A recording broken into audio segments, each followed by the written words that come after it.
Why, hello and happy Sunday. Welcome to Dishin Days, where we serve up a full dish of this week's episodes of NBC's number one award winning hit soap opera, Days of Our Lives. I'm your host, Tony Moore, and I am joined by my gaggle of gals. We have the plethora of book reading person books. Hey guys, Justin Hareld back. And of course, we have the ever so lovely. Right, Hello, everyone. I'm Araceli. Thank you for joining us on this football frat Sunday. Oh yes, know nothing about football. Someone tried to explain it to me earlier, and I was like, I have no idea what's happening. right. Yeah, Thank we you are guys not so football much. people. Not at all. We're obviously very much so people. Yes. Thank you guys so much for tuning in. If you haven't already, make sure you follow us on all social media platforms. We are Dishin Days Show on Facebook, Dishin Days on Instagram, and underscore Dishin Days on the Twitter. The at is always implied. And also, since you're here, make sure you subscribe to our YouTube channel. Go ahead and click the subscribe button and the bell notification so that way you will always know when we're going live and in living color. And we are on your favorite podcast stations. We are on Apple Podcasts, Google Podcasts, Spotify, and iHeartRadio. So make sure you look us up there, Dishin Days, and take us wherever your little heart desires, whether you're on a long road trip, walking around the block, or running on a treadmill. We can always give you a recap of Days of Our Lives. Yeah. Also, buy our merch. We still got merch up. We got some ideas, but go ahead to additiondays.threadless.com. Buy a t-shirt, buy a sweatshirt, buy a blanket. Oh, nope, we don't have those, but we have towels. So make sure you buy one of those and support us in any way that you can. Also, just a reminder for your full soap opera fix, make sure you head over to YouTube channel JLJ Media to get a recap of Young and the Restless, General Hospital, and Bold and the Beautiful, and also a lot of audio dramas created by my chocolate twin and former co-host of Dishin Days, Mr. James Law Jr. So make sure you go and support him, JLJ Media, on YouTube, and of course, JLJ Media on Le Instagrams. And I believe those are all of our church announcements. Michael Mattis is still out taking care of business because he is grown. So he will return once the dust settles. We don't know when that will be, but when the dust settles, our lumberjack will then return. Yes. So getting all into it, what did we think of this week's episodes of Days? I really loved it. I don't Mhm. know if you guys noticed, they're doing something with the editing the past couple weeks where like they're coming into scenes that have already started kind of thing. And they're not Mhm. like if someone comes over to someone's house, they're showing them like walking into the living room as opposed to like someone going to a door and opening and saying hi. And like so I feel like they're trying to like move past a lot of storyline. I don't know if it's a ramp up to the Olympics and the hiatus and all that kind of stuff, but I'm really liking. I feel like we're squeezing so much into a week now. The past few weeks, it's been really nice. Yeah. Yeah, I felt that way too. I didn't notice too much with the editing, but I noticed, yeah, we're keeping things moving. Yeah, We have like really several nice. like characters coming back, coming in and out. Every person, like we have several things to talk about in tidbits, but everything I feel like we're gonna have a lot to talk about today. Yeah, Yeah, I thought it was a very interesting week. There was a moment where I was just kind of like, Mm. so we'll talk about that. But for the most part, I thought it was a very interesting week. So let's break it on down. Wait, but before, I think everyone is probably very shocked at the fact that we actually started I know. at 3. People are trickling in now. I know they're like just getting in. People are coming in like, wait, they already started? Yes. From here on out, we're going to start at 3. Well, Yeah, because the reason why we were promoted for 3, but we would start at like 3:10 was because that was the old way of doing things when we were in another studio. yeah, So instead of putting 3:10, which I always thought was weird, I would put 3, but our show wouldn't officially start until about 3:10. Mhm. And then it was just like a couple weeks ago. I talked to y'all, and I was like, Yeah. "Why don't Yeah. we just start at 3?" Like, so here we are. So yeah, so that's why it's important to subscribe, so that way you know exactly when we're going live. There we And go. set those reminders. Yeah. Yes. And with that, it is now time to start Dishin Days. Days. Dishin Days. Yeah. Araceli. What, me? I wasn't. It Justin was you. early. It was, well, but Maybe. we were around ish. Like this is how it went. It's now time to start. This is me and Justin. Dishin Days. Dishin Days. That was you. That wasn't. She wasn't. I was like, hello? Okay, let's see. Let's try it again. Take 2. It is now time to start Dishin Days. Day. Okay, you were fine. We're waiting on the Wi-Fi. Dun-dun! We're gonna set it and forget it. All right, y'all. Let's go into our first storyline, which is Abigail, Xander, Gwen, Kristen, Ava, and Chad. Might as well have called this the storyline of the mask. Yeah. Yeah. What are we thinking about this storyline? This progressed really fast for me from where we started with, I think the first scene Monday, if I remember correctly, so I'm not getting last week, it was the Horton Town Square with, with Abigail thinking it was Sarah was Gwen, and then Gwen. Yeah, then Gwen shows up. So that to her sort of being on the Demira Island at the end, it was like, oh, okay, they're going, like, it didn't, like, we knew, like, Abigail was sort of getting inquisitive and sort of, not had the Salem brain, but was like catching on to things and moving things forward. So for her to like, it was like, okay, now she's kidnapped, now she's taken away, now she's on the island with Kristen and possibly Sarah, we'll see. And possibly Steve and Kayla too, we'll see. So yeah, a lot happened there. Yeah. Araceli? I love Abigail so much in this moment because it took her a few days to figure out what everybody else couldn't take a year to figure out. Yeah. Granted, she was given more information, but she just kept smelling something isn't right. Something isn't right. Something isn't right. She just kept digging. And when will people learn? Please do a phone call. Phone calls are important. You can make a phone call on your phone, on your cell phone, on a landline, in a prison, whatever. But you need to hear somebody's voice. Yeah. When will people learn? Well, when will people learn to not, like, if you expose something, run. Yeah. Yeah. Or punch them, or kick them, do something. Yeah. But don't keep standing there having a conversation with them and then tell them, I'm going to call someone. And you know what? Oh, I just thought of the perfect idea, and it'd be so hilarious at the same time. Bring back the Polaroid. Oh. The Polaroid. The Polaroid camera. So like that whole fight that Abigail was having with Ava and the mask, what she should have done is she should have had a Polaroid camera ready, whipped up the mask, said, take a picture, and then run like hell. Well, yeah. Well, I mean, you know, that's what camera phones are for. Yeah. But like that, like as soon as Oh, that's true, yeah.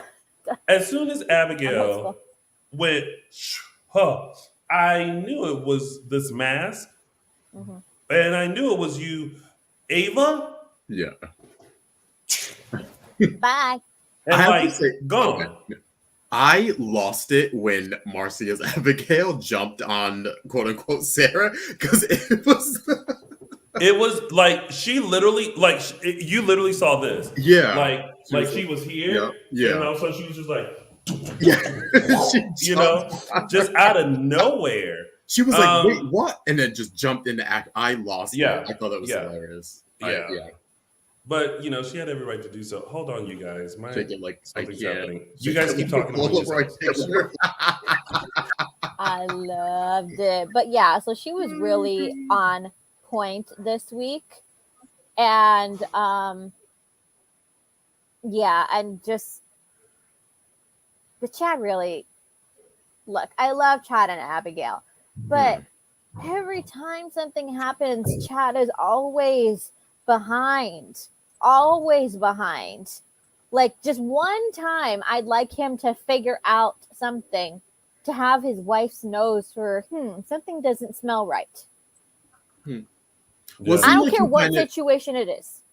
It seemed like he jumped into action pretty quick though, with going to Xander and sort of like questioning him, like, you know, yeah. I mean, I just You know feel like he what? was on it though, at least for what happened with Abby. Not fast enough for her to for Gwen and Ava to Oh, get yeah. Abigail out of town. Yeah. Well, but then also the whole thing with Abigail going out of town all of a sudden like Yeah, that, like that wouldn't have happened. You know Yeah. what I mean? No. And I just feel like this, and I know that this is a soap, but I'm also just kind of like, at some point, you know, there's a lot of stuff that goes down in Salem, right? So if Yeah. something doesn't seem right, it probably ain't right, Yeah. right? Mhm. So like, it's like, when will people be a little more smarter? Yeah. Well, I don't even say that about people. I would just like that for Chad. Well, Because it's like you well, I because just feel like they've been married for so long. And every time something happens, every time something goes wrong with Abigail, she goes missing, she changes identity, what have you.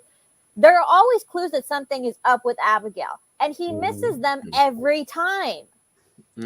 but also I will say this. I just feel like when it comes to Gwen, I really didn't want her to continue like putting herself in trouble, Yeah. Yeah. because now it's like you're going to end up losing Xander, Yeah. because all of this is going to come out.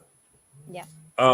Everything that you've done to hide this is going to come to pass. I feel like the second Ava showed up with the mask, she should have said, "You know what? Nope," and just went to Xander and said, "I know where Sarah is."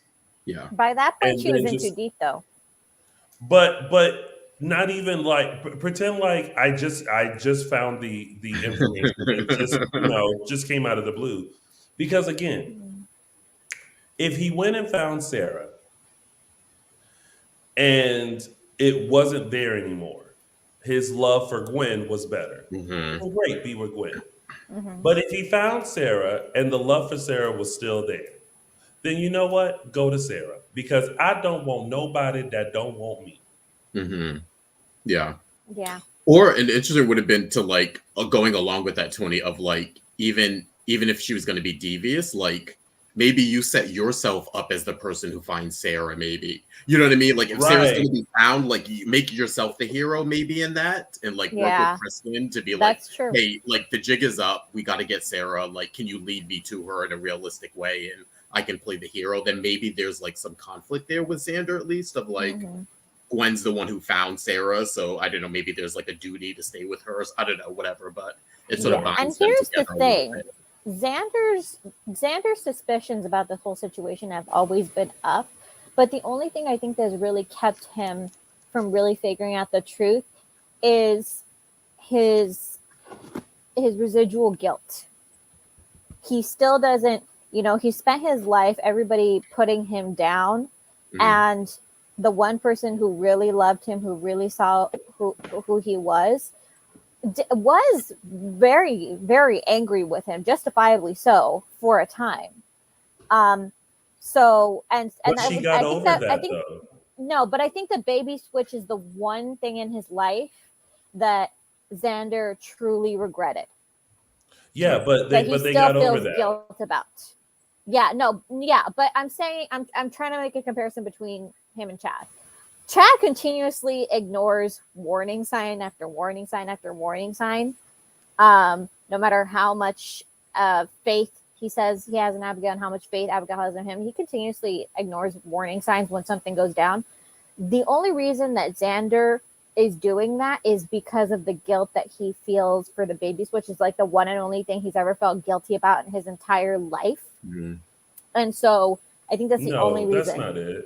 Like But they work through that. He is taking everything at face value and not remembering that he knows Sarah.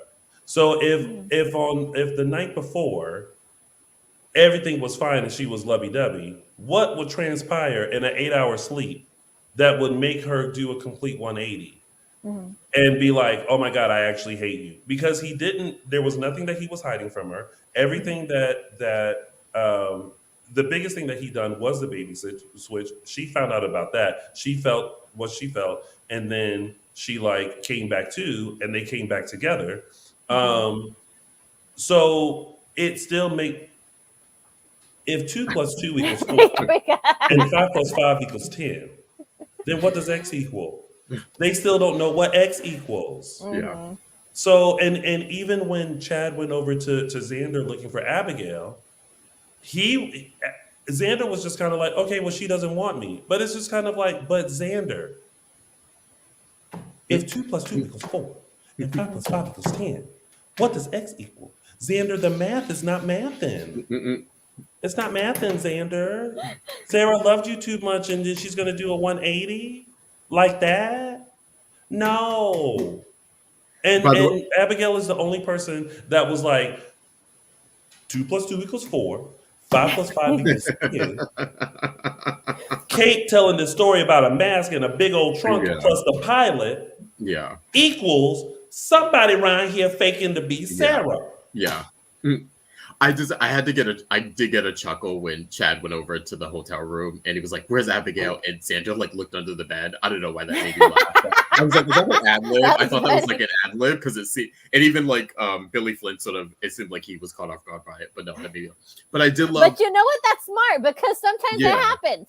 yeah, I know. But also reminded me of what's her name? Not Paul. I was gonna say Paulina. Bonnie, when she was hiding Yeah, under the under bed the. and stole as much. That's what I thought of. Like, That's oh, probably he's like he learned from learning. that. Yeah, yeah. But it did remind me of like the reality that Abigail's sort of figuring all this out because remember, she wasn't in town during all this. She was in Boston, I That's think. true. Yeah, so like her coming, but it's funny how like no one else sort of kind of picked it up. I kind of thought, and honestly, it makes more sense that Kate would have picked it up That's true. more out of anyone since she was sort of the victim of it happening to her. So I was kind of like, Yeah. oh, okay, they're like, we're sort of bypassing the fact that Kate doesn't care about Sarah or give a damn to even like really think about it and put it together. Mhm. But yeah, Yeah. but no, it was a nice little touch that again Abigail wasn't around then, so she's hearing all this now, and so she's kind of putting all the pieces together as someone would. Yeah. And we're back on the island. What Yeah. a lovely island it is, though. Yeah, house was a little run down, but it was all right. I didn't think it was run down. I thought it was tropical. Mhm. It looked very tropical. Seawater I- does weather buildings. I love that Kristen is there to kind of Mhm. welcome Abigail. Okay.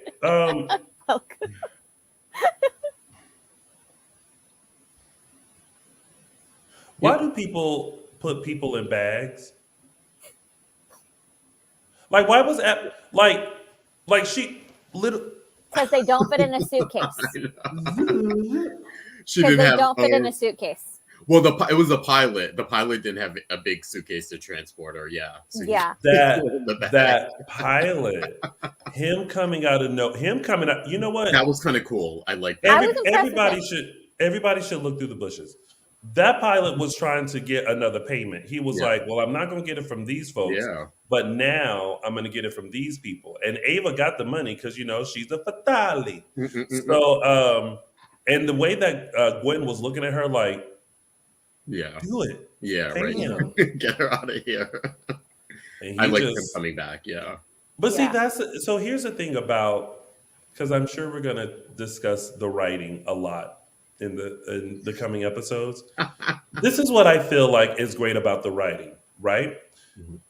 They brought the pilot in, Mhm. they did all this stuff, and then they had said pilot take her to the island.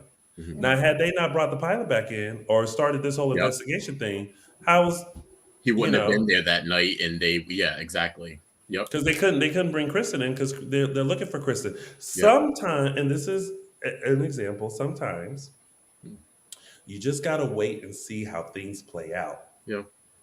Before you go on the twits and the Facebook books and the Instagrams and be like, you sucky writers. I always like to pretend not pretend. I always like to think that, okay, I see you. I may not agree or disagree in the moment, but let me see where you're going. Yeah. Yeah. And then I'll determine. Yeah. If it And was that a good one choice. look like it's like funny that one you're right that one peripheral character ends up being the key to what we're probably going to have like this big like getting together of a bunch of different storylines. Yep. And you know, here's a piece here, and then everybody is like, wait, we're on the island? Yeah, we're on the island. And remember that this island has a very specific history for the Demera family. This island, Misalim. yeah, Meliswan, something like that. Remember, this island was once host to a lot of supposedly dead people. Yeah. Yeah. And we saw the real Sarah. We with did. longer Well, hair. the real Sarah, please stand up. She was standing up when we saw her. Did we? That's the thing. Did we? We got like a glimpse. Is it Sarah? Is it really her in her body? Is she there? okay. What's going on? We got a glimpse. We're assuming. What glimpse did you see? No, I'm thinking we have the right person, but there was something in her eyes. Girl, she been on the island for like almost a year. I'm just putting it out there. We're now I think we're now in uncharted territory there where like Sarah's the only one who's been here for a while. So we have no idea what to expect.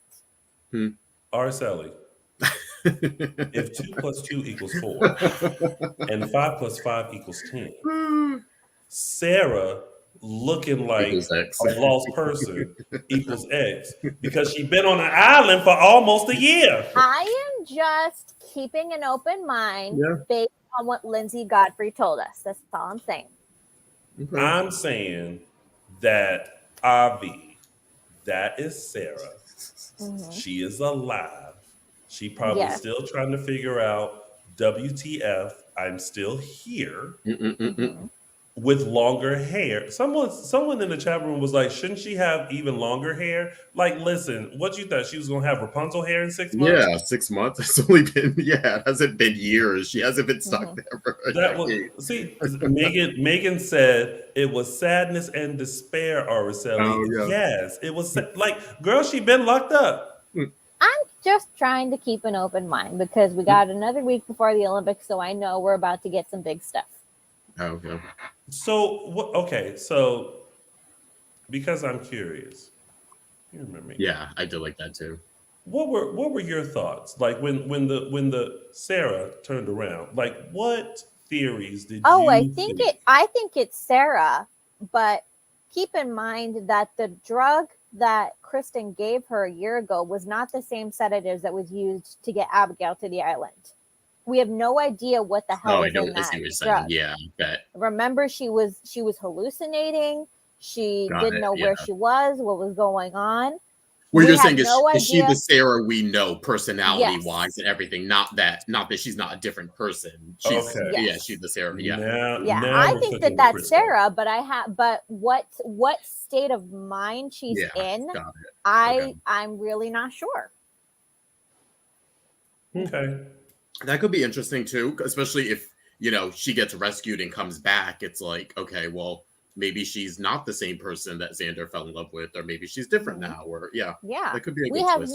We have no idea what she has gone through in the last year. Yeah. She could have been drugged up the entire time. Maybe she was fighting. Maybe she was not. We have no idea. We also have no idea fully of how that compound is, because remember when like Teresa was captured in Mexico and then Chloe joined her? Yeah. Or it could be like an old school Hope when she came back. Remember, she originally was Gina and didn't know she was Hope, had amnesia. And so, like, we have no idea what to expect. That's why I sounds like there's something there.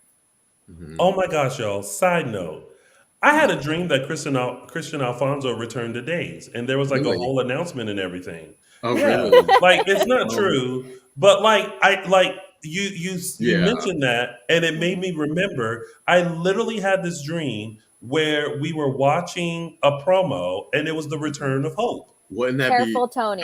Tony, I know you may be onto something. Yeah, no, right? Careful, Tony. Sometimes I get those, and it's deja vu.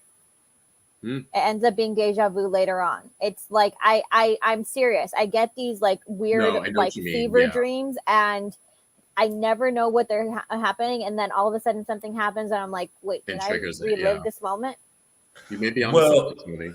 If it's a case of Beyonce deja vu, then we're gonna mark this January 30th, 2022, 3:25 p.m. Pacific Standard Time. Tony said he had a dream that he watched the promo, and it was the return of Hope. Can you imagine if we get the Super Bowl promo of like returning in 3 weeks or whatever it is, and if it's the same promo, I'd be like, "Y'all, that's the one I had the dream about. I am psycho kid, psychic. I'm psychic. You want to be psychic, not psychotic. Yeah. Definitely don't want to be that. Okay, anywho's it. So that's pretty much it with that storyline, right? All right. So now let's move on to Joe Devil, TR, Paulina, Marlena, Lani, and Abe.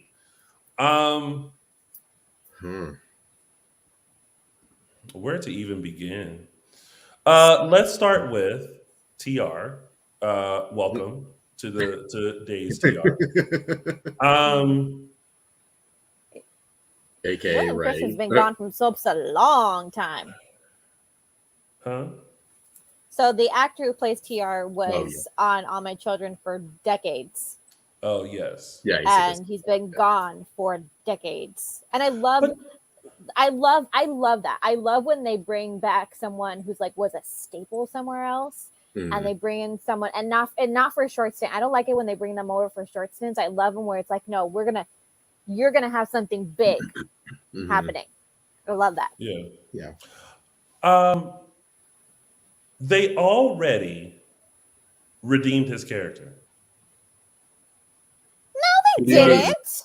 Wait, because what? He came in, and Paulina's like, see,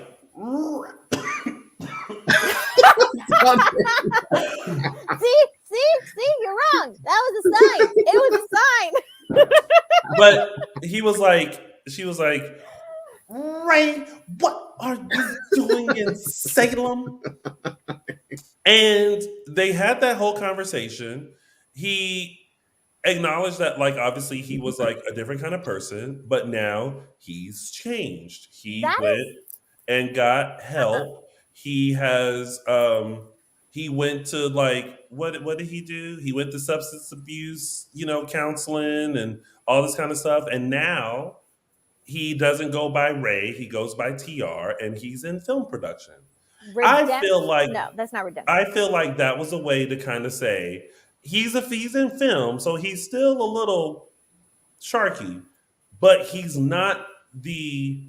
Okay, before I say that part, let me do a round robin. Starting with you, Araceli, because you already. When Paulina described Ray, how would you describe Ray based on what Paulina said? Abusers are smooth talkers.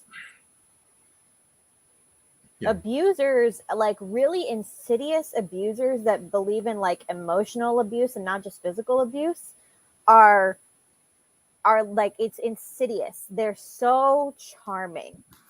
They're so unbelievably charming, and they tell you what you want to hear, and they make you think that, oh, it's all in your head.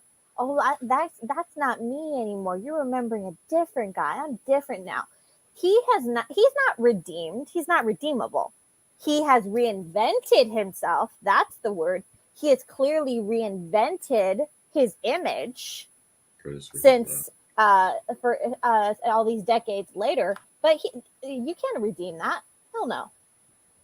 Okay, maybe I used the wrong. Not he's the Black Curtis Reed. I actually I was gonna say that. I got Curtis Reed vibes. Is that how you felt? How would you describe him based off of what Paulina said? Yeah, I think sometimes when we get a little like backstory of like an abusive ex, we think of like an Ike Turner kind of a thing.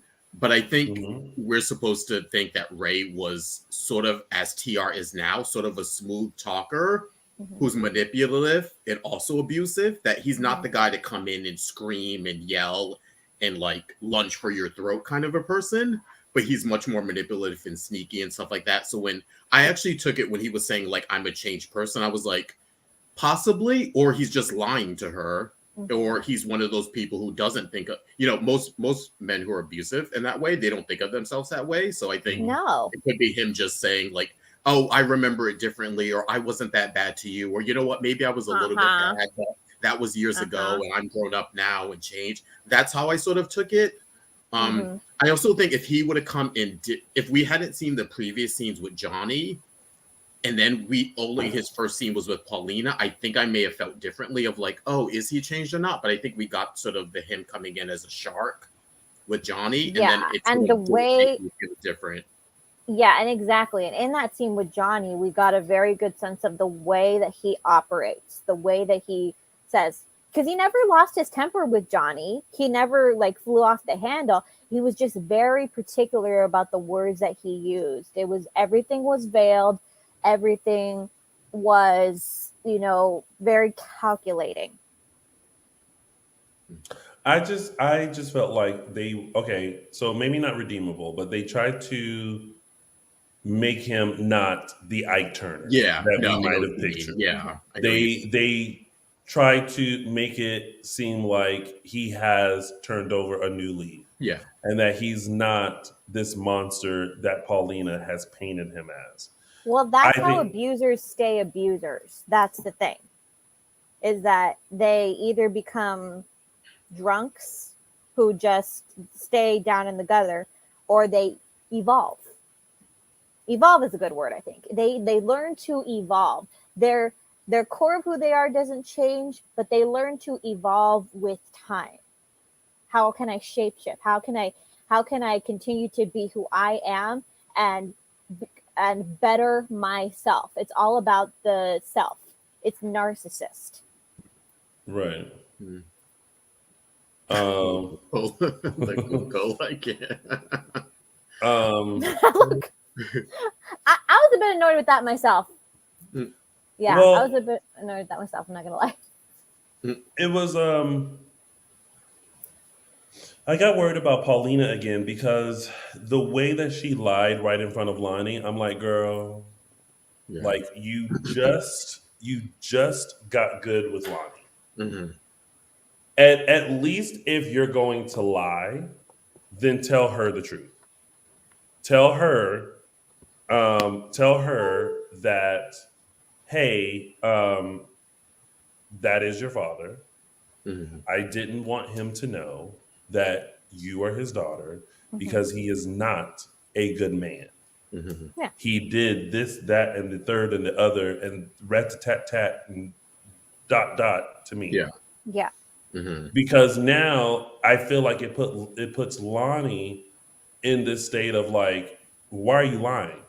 Because you are very, to everyone else, that's my daughter. That is my daughter. But to him, you lied to him and lied in front of her. So her cop instincts are going to be like, what's the tea? That's why when she walked away, she was like, I felt like it was like an internal scan. Like, in like movies, like the Terminator, where they like they go from like that point of view, they go and they're like, that's what she did. Yeah, for sure. Yeah. I think though that this lie is one of those ones that might be a lot more easily forgivable for Lani, though, I think.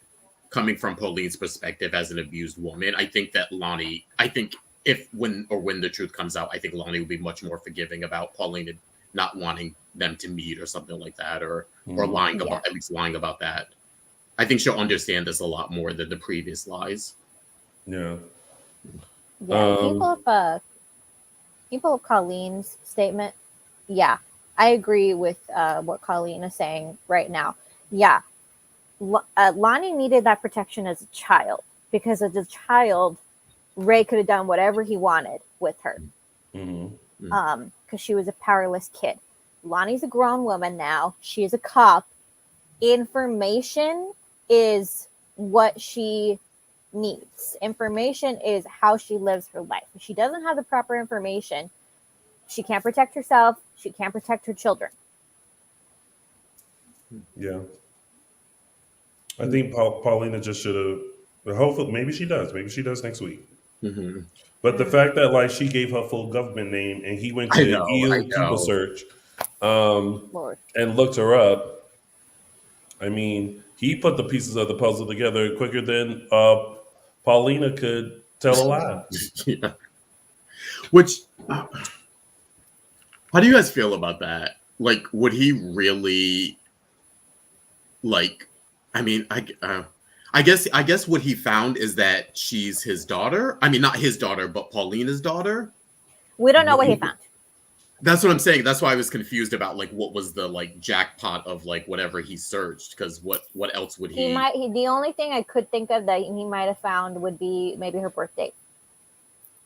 But even that, I'm like, you would remember 30 years ago to the 9th month. No, I don't. Like, Yeah, you know I don't what think he like, really knows anything yet. Yeah. I think he's just gathering information at this point. Or what made me think that he found out was that there was some news article or something that Paulina is Lani's mother.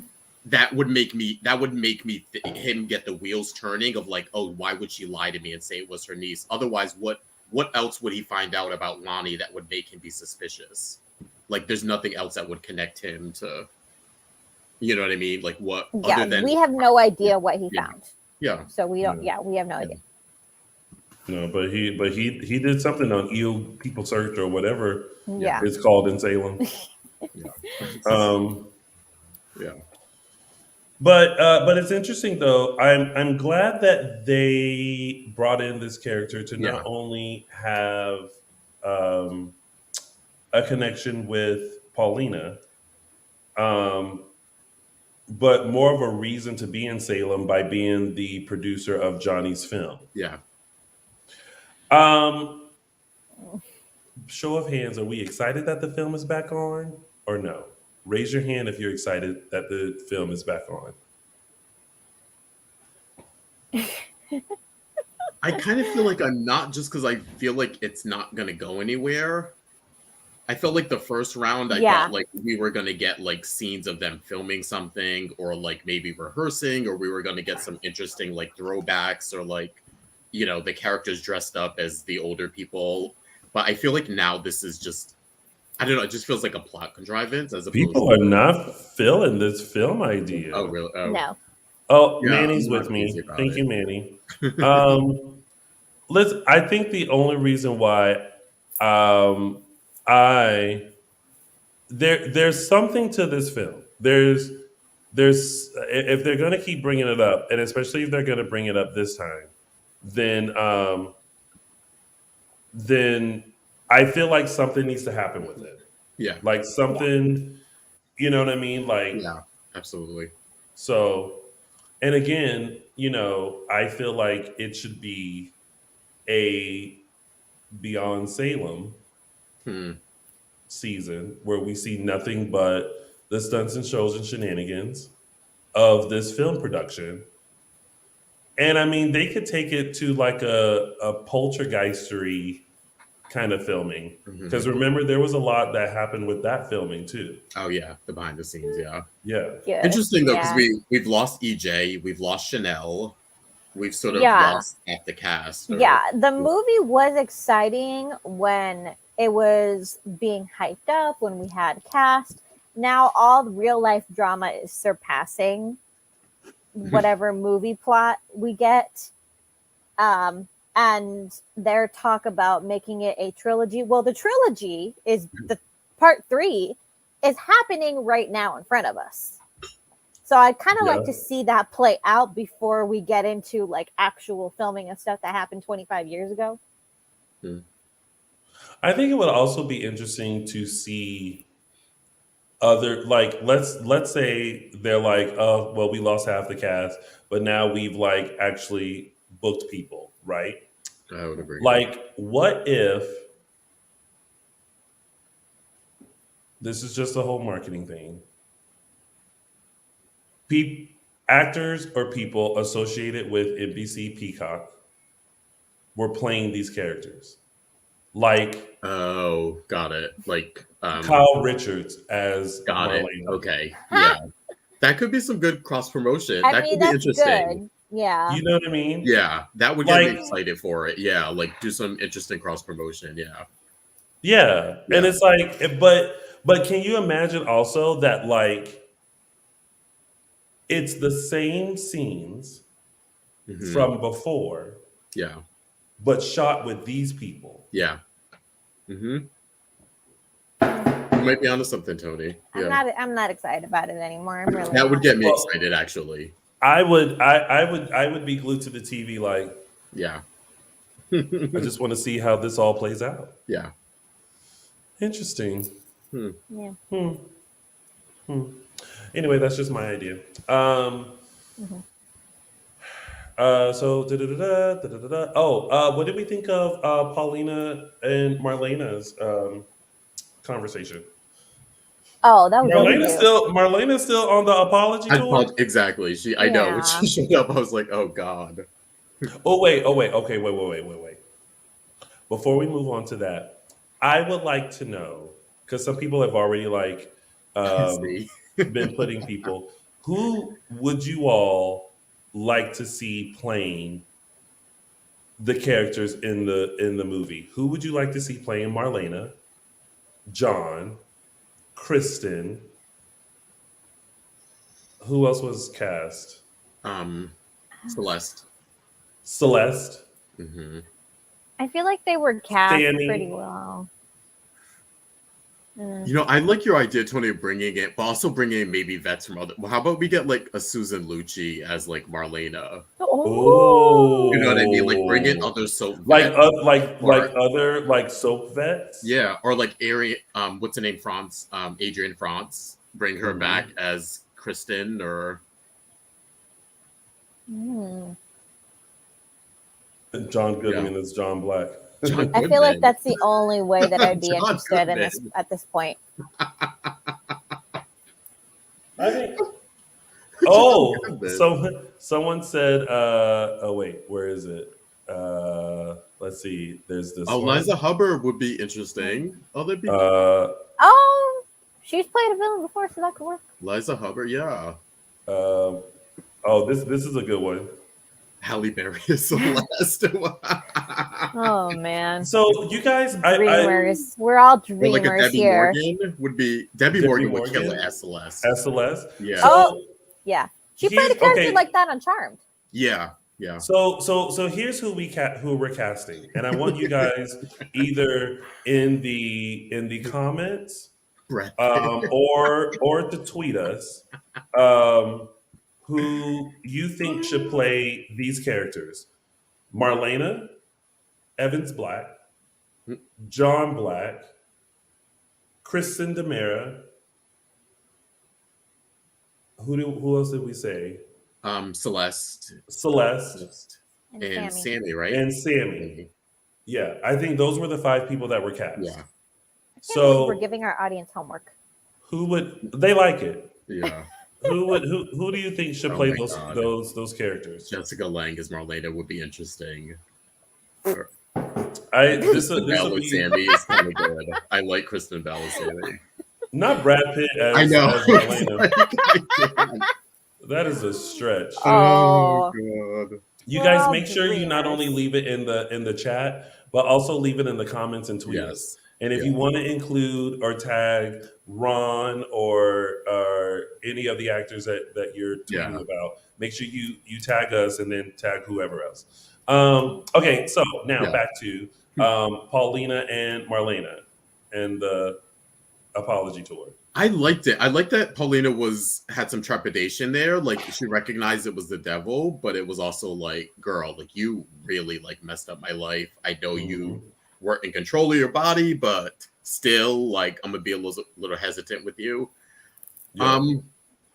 I liked the scene. I thought it was great. I liked Marlena being very humble about it too, to being like, I understand you don't want to talk to me. And she even said, I think so she's not even done because she even said she hasn't even spoken to Abe yet. So I'm like, she hasn't even gone to Abe yet. So this tour is still going. Yeah.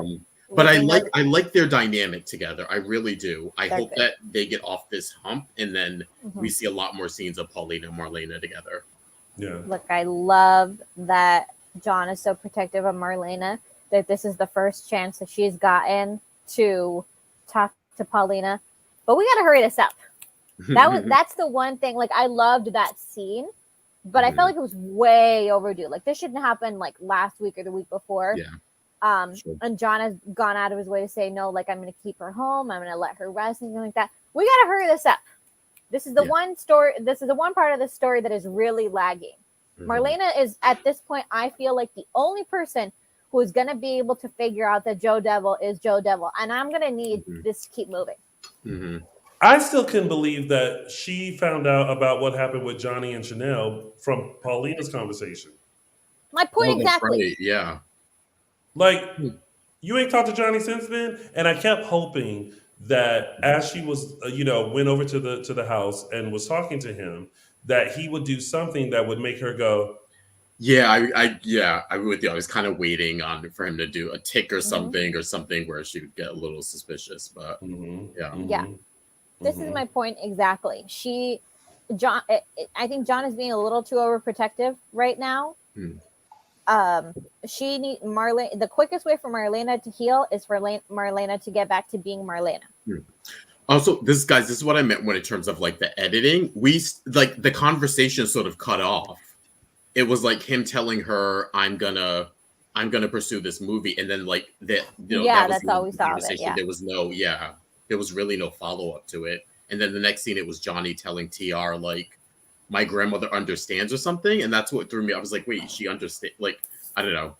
It just, I wonder if we'll see a flash. Because you know what? What Days is also starting to do is like leaving stuff. Yeah. Like we still don't know what happened between Kayla and Kristen. Yeah. That's true. Yep. The gun went off, and like we still don't know. Yep. Well, we know Kristen is fine. Yeah. But does that mean Kayla got shot? Was it Mother Superior? Was it a Bible? You know what I mean? Like, we don't know. So now killing a nun is very bad in God's book. I'm sure it is. But also, I feel like, Marlena's answer to Johnny is something that they may have to flash back to. Yeah. So,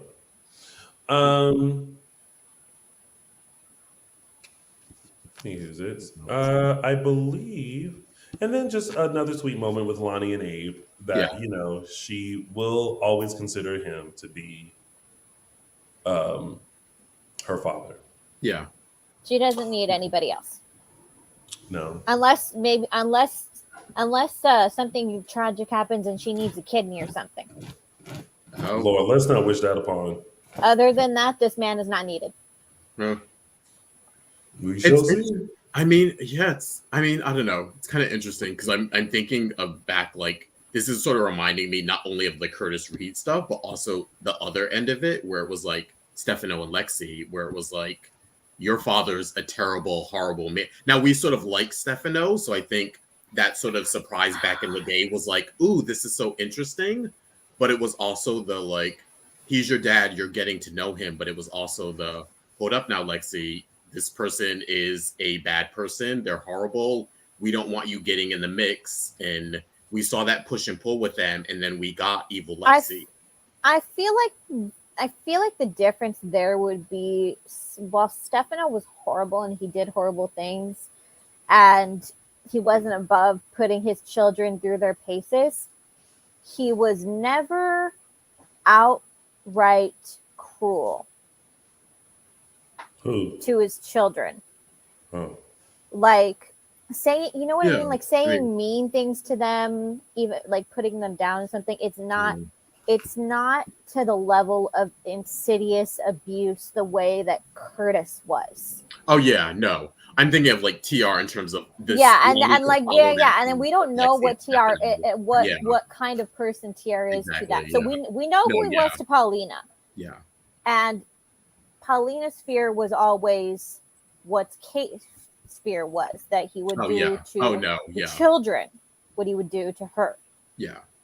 And so in that sense, we're in a little bit of a gray area. We don't know what will become of that. Yeah, I'm liking TR more to a Stefano than like a Curtis Reed. Like I brought up Curtis Reed in terms of like the evilness of the past, but I'm getting more like, will Lani fall under this guy's influence, sort of like Lexi did and Kristen did and Peter did and Tony did. You know what I mean? They've all sort of gone through their phases where, you know, it's like it's time to be in dad's good graces or to help him out. Or I mean, we got a little bit of that with Lani and Kristen. Those circumstances were different, but there was some push and pull there of like protecting someone you love, even though they're doing something bad. Or, you know, that so the door's open for that sort of element to come into Lani's life. I mean, I don't know if we're going to see that, but there's a history. Yeah, I mean, I guess time will tell. Yeah. All right. Well, that's it for that storyline. And now let's move on to Ava, Rafe, Nicole, Sean, Trask, and Abe. Well, Abe has been arrested, but Rafe. Oh yes, yeah. Rafe has been arrested, but he's on to Ava. Oh God! You know why? You know why he's on to Ava? Because 2 + 2 = 4. And 5 + 5 = 10. Yes. Duke's head got cut off equals Ava is mad and knows. I have to say, I love the Ava chopping the veggies in front of Nicole. Now it's like it's sort of like they're playing a game of chicken. It's like who's gonna blink first now. It's like I know you know, and I know that you know that I know, but like no one's gonna say it yet, kind of a thing. Justin, that was literally exactly what I was gonna say word for word. Yeah. But I feel like that was the whole reason for Nicole coming over the next day. Yeah. Like they had it all wrong about like Ava trying to like put them together or whatever. And again, like, you know, Rafe can't resist. I know. You know. I know. And goes in for a kiss anyway. And I was gonna say something really inappropriate. I mean, I just kind of feel like the whole time though, like it's like if you don't like Ava and you like someone else, then why are you still with that person? Yeah. Like this whole problem could have been solved if when she killed the guy because of Charlie's zombie, that would have been the time to be like, you know what, Ava, I can't do this. Yeah. You're still the same girl that was before. And so this is it. We're no longer. And this is why I don't feel sorry for Rafe. This man is trash. Because listen to what he said. Like in that conversation that he had with Sean, I was like, did you hear what you just said? Yeah. You said you kept this woman around because she was nice and she cooked for you. Do you hear what you just said? Yeah. I was just like, I don't feel sorry for this man. He's lucky that all they got cut off was Duke's head. Sorry to this man. Not sorry. Yeah.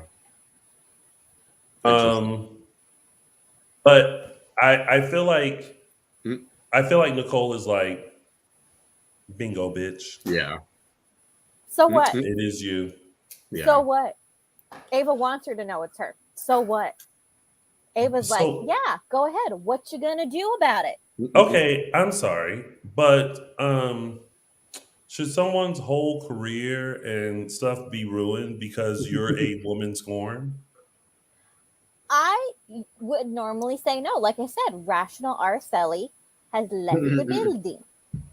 I mean, there are a number of And different I would, revenge. Whatever happened to simply slashing someone's tires, burning down the house, Busting um, windows out. Yeah. putting a not little bit of laughing. Suge Avery's pee in the pasta next time. You know, like there are a number of things that one can do to Not get Sugar back at it. Avery. Yes, but in that Carrie Underwood song, the implication was that the man loved his car more than anything else. So what do you do when you're a woman scorned? You go after what the man loves most. And if the man loves his job the most, bye bye. Well, since you're talking about Carrie Underwood, I believe what she said was, I dug my key into the side of his pretty little souped up four-wheel drive, carved my name into his leather seats, took a Louisville slugger to both headlights, slashed a hole in all four tires. Maybe next time he'll think before Or he he cheats. cheats. Rafe doesn't love his car that much. We don't even know if Rafe has a car. Exactly. I'm just saying. Yeah. That's what you do. But whatever. Anyway, Yeah. good luck to them. What else? Yeah, I mean that's pretty much it with Yeah, that that was storyline. it. Yeah. It was- Sean's gonna take over as commissioner for the time being. Yeah. That's the only Wow. part of this I like. Well, no, that's the only part of this like that's good that I was like, hey. Mm. I think we can all agree on it. Well, I feel like Yep, he was thank also you. kind of like, do I have a choice? It's like no. And Eli. Oh, side note, what are they going to do with Eli? Yeah. I think Eli's going to come back to a mess. Because this whole like he's Home away. to I'm a like, Yeah. This is the start. Yeah. Being No, away, but I and think you this got is good because twins. Eli is going to be very busy in the next couple of months, personally and professionally. Great, but we. Well, yeah. We'll Yes, good for Patrick them. TV. Yeah. Okay. Well, okay. That's it with that storyline. Just a quick reminder, you guys. Make sure you follow us on all social media platforms. Make sure you subscribe to our YouTube channel. Also, go and buy our merch. Please go do that. And make sure you follow us on all of your favorite podcast stations. They're listed right there. All right. So now let's get into some tidbits. We're going to give you some tidbits. First, let's start with EJ, Belle, Trask, and Chad. Well, I was wrong. About? Y'all were talking about all that EJ and Belle chemistry, and I was like, maybe I was wrong. Oh, because you saw the way she put on that tie I and was the way wrong. that he was looking down at her like. Or the hand touch. Yeah. I was like, okay. And I don't hate it. I love Sean and Belle together, and I feel like they've had a good couple of years fighting off, Psycho Jan, and fighting together. But freaking Furigal has chemistry with everyone. Yeah. Everyone. It's the accent. Everyone. But it was those moments when they weren't talking. Like you said, it was those looks, it was the hands, it was like, what am I watching here? I didn't want Sean and Belle to break up, but I'm looking at them and I'm like, huh. I will admit, I like them in scenes together. I like the quote unquote chemistry there. I'm cautious about where this is going to go. I don't know if this is going to develop into a relationship or an affair or something, but I'm on board for something initial happening, even if it's hey, I'm starting to like EJ more, or I'm starting to fall for Belle, and maybe nothing happens, or they just kind of, it goes to a certain point and then it stops, kind of a thing, maybe. But I don't know how I could see I guess you could, but I don't know how I could see a relationship with them now at this point in time. But I like the initial chemistry of them. Mm-hmm. Yeah. You know what it is that there's trust there. Yeah. And that's what I like, is that, you know, EJ BS's a lot of people. He doesn't do that with her. Yeah. He doesn't play games with her. He doesn't lie. He can have a spontaneous, stupid moment, but he's upfront with her. She gets in his face. She's not afraid to get in his face and say, "Tell me the truth." And he tells her the truth. I'm thinking, I'm trying to remember. I don't think we've ever had an EJ platonic relationship with a woman. I think he's either always had a love interest or he's had the relationships with his sisters. Most notably, Lexi was like the sort of person he went to talk to. But I don't think we've had a sort of just female friendship. He's never really had friends, period. Yeah, so I'm seeing like sort of that. Maybe that's what I'm liking, the fact that it's a relationship that, yes, they're familiar with one another, they're technically family, but there's a respect there that he has for her that I don't think he's had for anyone else he's dealt with outside of like Alexi. Really, I can think of the probably only other woman who he really respected as a person. That's a good point. Yeah.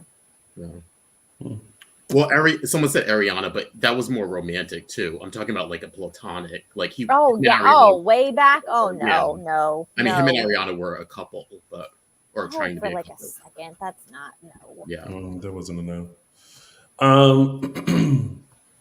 I'm glad they finally mentioned the whole Abigail thing and why Chad, like, you know, turned on him, and you know, EJ's theory is not far fetched. That he mentioned to Belle, even though Belle's like, yeah, okay, all right. But he's like, I didn't do it. And even Belle went to Chad and was like, he insists he didn't do it.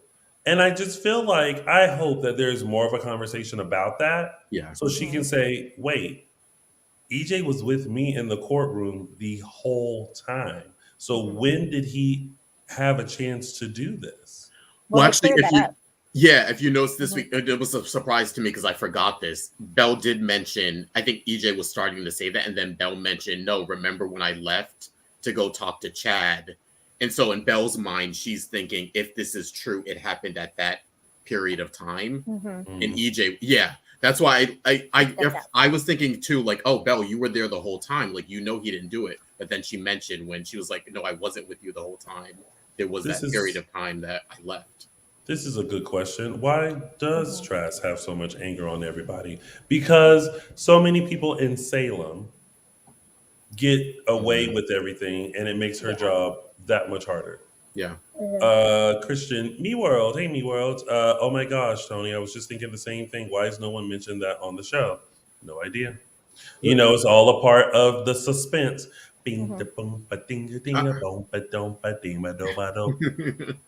All right, so that's that tidbit. Joe Devil, Gabby, and Jake.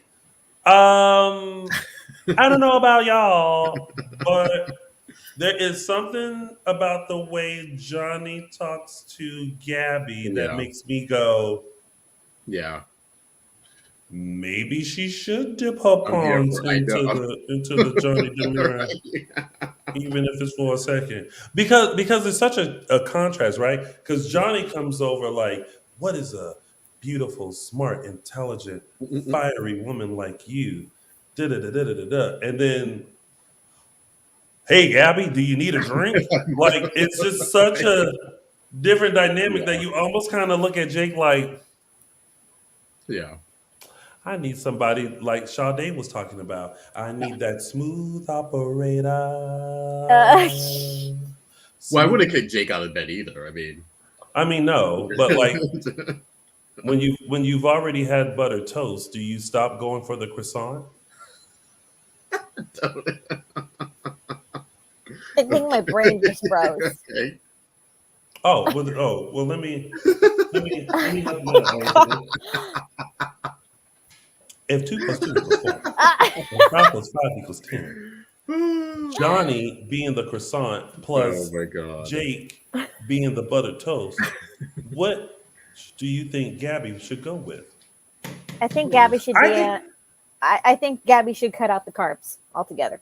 I honestly think she's flattered by it. To Yeah, be honest, totally. I think she's flattered by it. Yeah, I I'm think with she's you. like, oh, okay, I okay, know. Annette Thompson, you I can't go wrong with chocolate, honey. You broke the equation, Annette. You broke the equation. Thank you. Oh my Annette says she god. need to go find her a chocolate croissant, honey. Thank you. Yes. Um, um, but yeah, Uh, it's still it's such a tangled web now because you yeah, got Jake and Gabby trying to get their hands on a company, and yeah, now you got smooth talking Johnny coming in like, "Hey, I'm gonna be tiddling the toodles, yeah, and if you want to come over." yeah. I don't know. Uh, It's interesting. It's still icky to me. I think if anything, it's flattering. yeah. But I think Gabby knows how to handle that. Hopefully, hopefully we don't get some. Hopefully it won't Jake go there walking with in the mind and her doing the control spread or eagle. yeah. Oh my! It's in the movie Chicago. I know. Calm down. Yeah. Okay. Anyway, Yeah. so there's that. Chanel, Allie, Trip, Paulina, Abe. If you know something, don't indicate that you know something. Yeah. That is some advice to Paulina. Yeah. Who just became a blubbering mess around Trip. Mm-hmm. Yeah. Like, girl, keep it She cool here. did have like the best. I really think Paulina had the best lines of the week all week because it was like at every instance she just could not keep it together. Yeah. Mm-hmm. In her conversation with Marlena, with Chanel, with Trip, Yeah. with TR, it was just like, woman, keep it together. She's got a lot going on now that you mentioned it all. Yeah. Yeah. Yeah. She's got a lot going on. I mean, listen, we think we're past wanted that. that. Yeah, But it was interesting. Okay, let me tell you things that could have been said through a text. What Trip came over to tell Chanel. Oh, yeah. Allie and I are here for you. You could have texted that to me. Oh, I kind of like that he went over and it's But yeah. it was to build the whole thing Yeah. of No. maybe he knows and Yeah. wanted to talk and yeah, and it wasn't that at all. Y'all, these people need to be careful. And then, of course, as we see them moseying about Salem, they all have that look of like, Yes. like I did something bad, but I'm trying to act like I didn't. Yeah, they need to be careful because because Trip is in La La Land. He's happy, but who's not going to be happy? Who's Annette Thompson? She's my new favorite person. I know. Who's not going to be happy if they find out what happened with Allie and Chanel? Who? Ava. Oh, because Trip being hurt. Yeah. Well, girl, she needs to deal with her own situation. Yeah. Hopefully my point is, look how she dealt with her own situation. Yeah. Well, let me tell you. Let her try to go to Chanel and Paulina. Baby, let me tell you, she has another thing coming. Okay. Those are two black women who are not from Salem. If 2 + 2 is 4, 5 + 5 the equals math 10. will never end.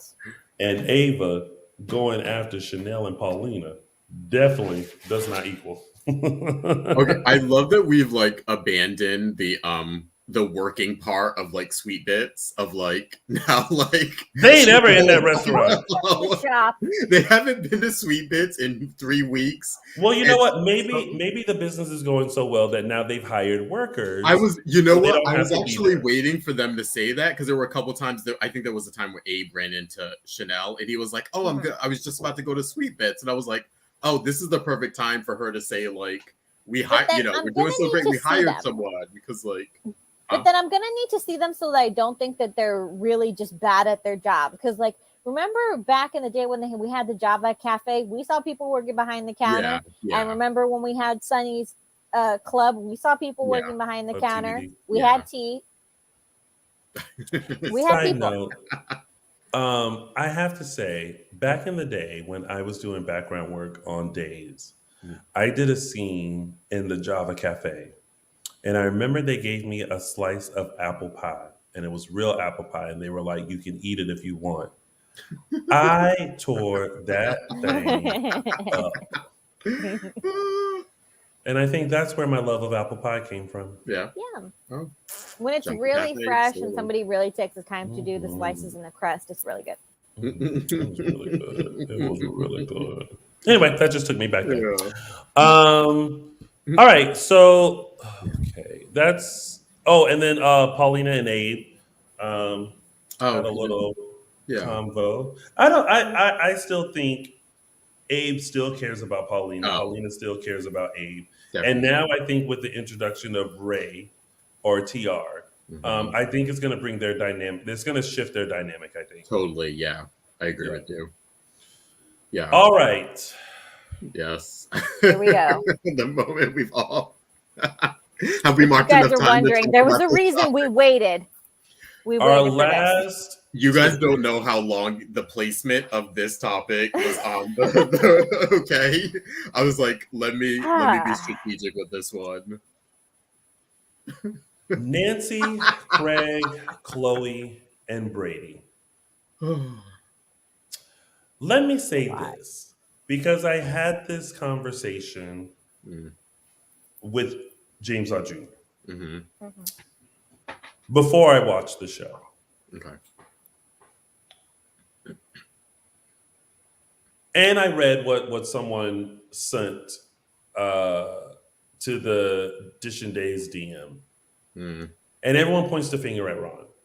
You know, Ron's writing sucks. He needs to be fired. Whatever. Right? Here's the thing about this storyline.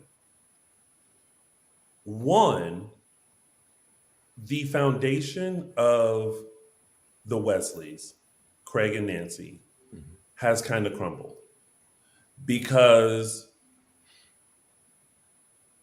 and I believe they've talked about it too, there was no other couple on Daytime that looked like them, where you had this beautiful plus size woman with this extremely attractive man.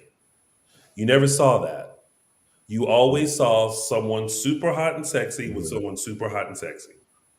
And I feel like it gave their relationship and their pairing such a different dynamic because they were so in love with each other. And it gave us hope that if you were dreaming of Brad Pitt, that you too could have your Brad Pitt, right? Cut to 2022 when Craig Wesley is now having a secret affair with a man.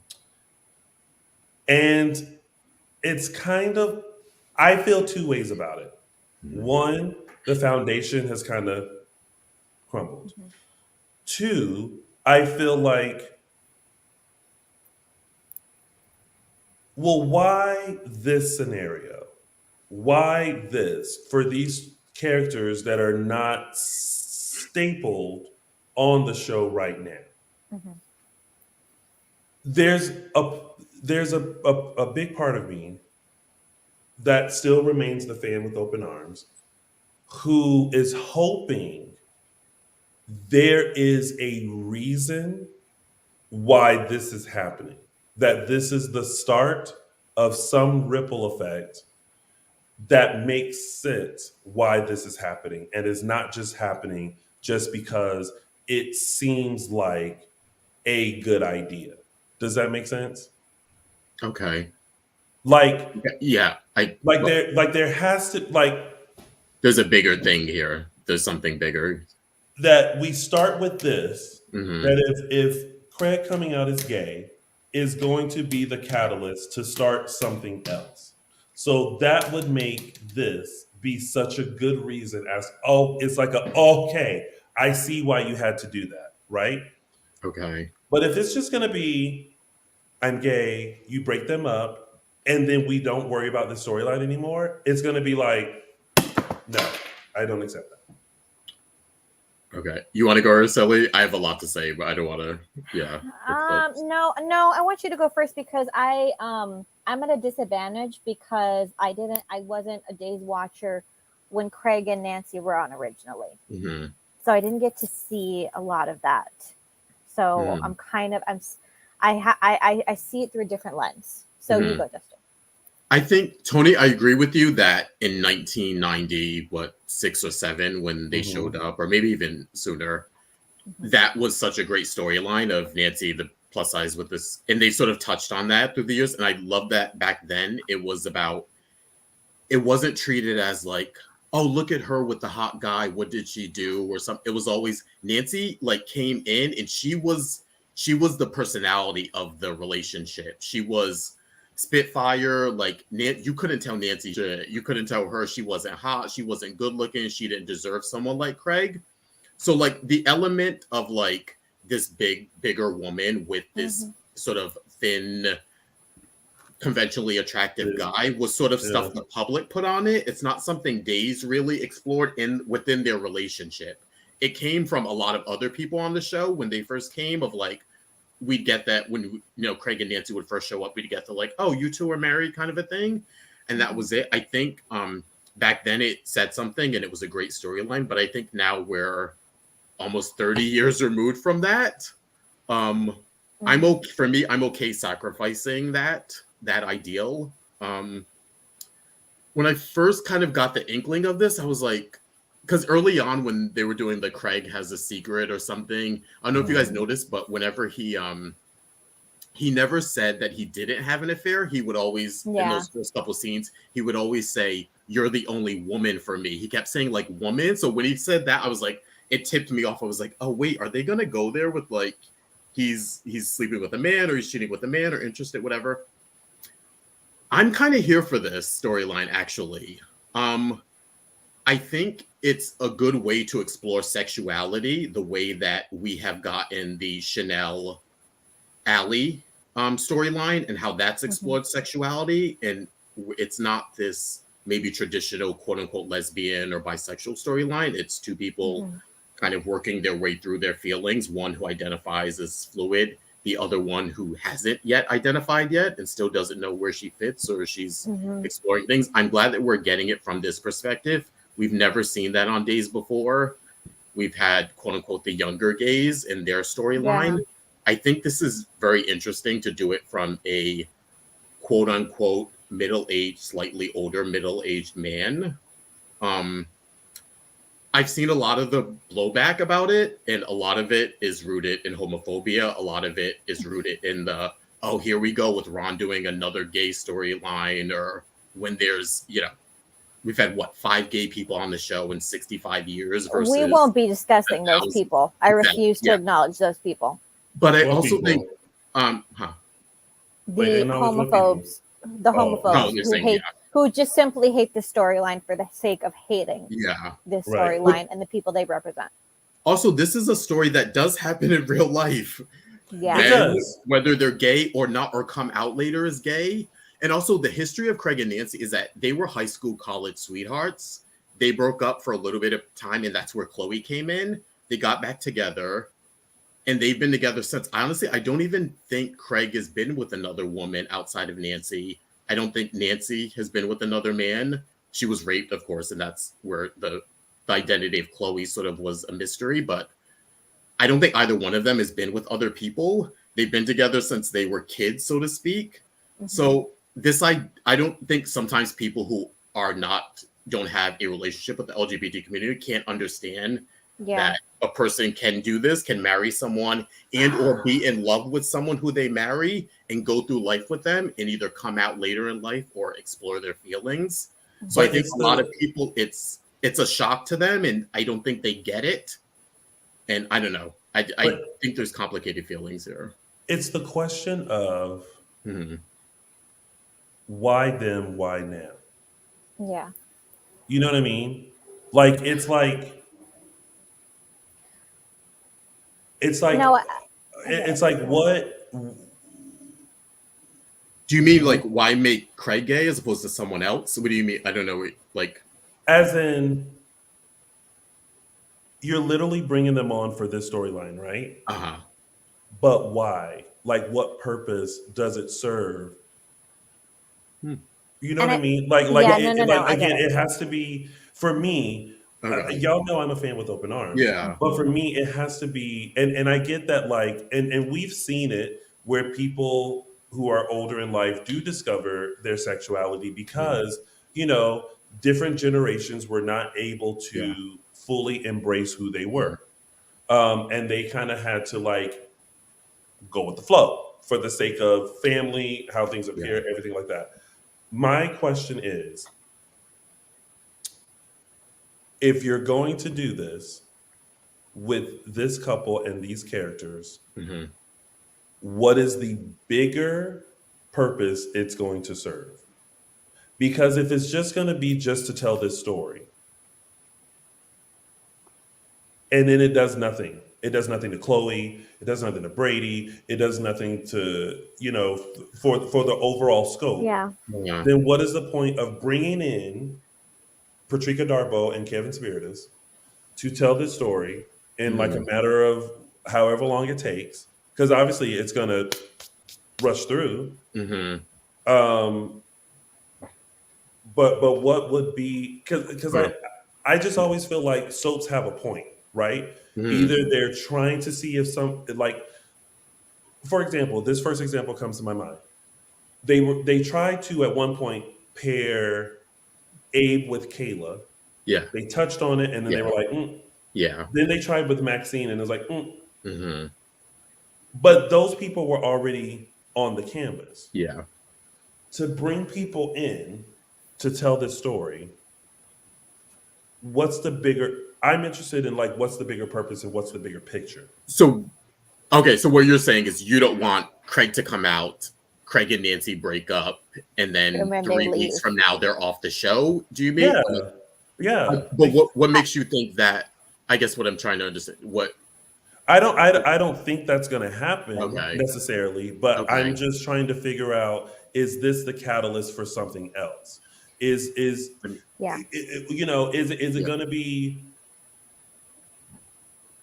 is it to bring someone back onto the canvas? Like, who's the guy? Like, are we going to see the guy? And then that starts a whole thing. You know what I mean? Like, what's there has to be a reason other than, like, we're going to bring Craig out. Yeah. You know, because I would hope so. I mean, that's what I would rather not see. They're going to be on the show for. I would rather not see him for a while, and here's why: whoever Craig is in love with. I mean, I'm hoping it's Rex, or like somebody just like, you know, that we're like, oh, you. Okay, before we go a little crazy on that, I'm gonna put a pin in that, okay, guys, because we're not there yet, and. Look, we'll get there eventually. We'll probably get there eventually. But I feel like right now, right in this moment, the focus is not that Craig is gay. It's that Craig is gay, and it's the disintegration of his family. Because if you watched Chloe, like her face said it all. You know, it wasn't that her dad was gay. It was that her dad, she felt like in that moment, what is my life? Yeah. I felt like, I looked at her like a little girl. She has always known You know, like from the time that she was a teenager and she went to go live with Nancy and Craig and they became a family unit that they were always supposed to be. My mom loves my dad. My dad loves my mom. This is something that I can hold on to no matter how crazy my life gets, no matter my divorce, what happens to my child, whatever happens. This is something that is concrete in my mind. My parents love each other and they are solid. That's gone now. That is gone now, and she is a broken little girl. And in that sense, I feel a little angry with Craig because Craig and Chloe have a very special relationship. But I feel like sometimes when you have that very special relationship and you're both adults, you kind of start looking at each other more as friends, but there is still that line. This is the parent, this is the child. She is not your therapist. She is not the confessor. This is your child, and you have just told her that you were in love with someone other than her mother, and that you do not intend, you, for all intents and purposes, do not intend to stay with her mother. Now wait, she overheard him. She didn't. She overheard.